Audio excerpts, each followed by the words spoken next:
ক্যান্সারের টিকা আবিষ্কার, রাশিয়ার দাবি শুনলে চমকে যাবেন।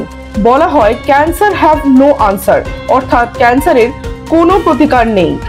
এবার এই ধারণাকে চ্যালেঞ্জ জানিয়েছে রুশ গবেষকরা। তাদের দাবি যে তারা ক্যান্সারের টিকা আবিষ্কার করেছেন, যার নাম এন্টেরোমিক্স। এটি তৈরি হয়েছে mRNA প্রযুক্তিতে, ঠিক কোভিড টিকার মতো।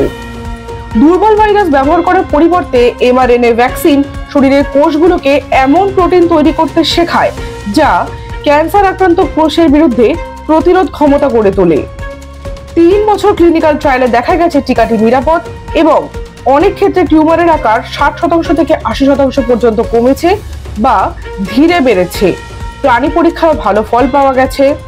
এই ভ্যাকসিন মূলত বৃহদান্ত্রের ক্যান্সার ঠেকাতে তৈরি হচ্ছে, পাশাপাশি মস্তিষ্কের দ্রুত বাড়তে থাকা ক্যান্সার গ্লিওবাস্টোমা আর ত্বকের এক ধরনের মারাত্মক ক্যান্সার মেলানোমা এবং চোখে হওয়া ওকুলার মেলানোমার ভ্যাকসিন বানানোর চেষ্টা হচ্ছে।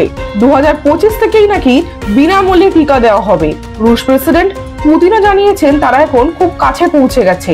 আচ্ছা, আপনার কি মনে হয় এটা কি ইতিহাসের অন্যতম সেরা আবিষ্কার? কমেন্টে জানান।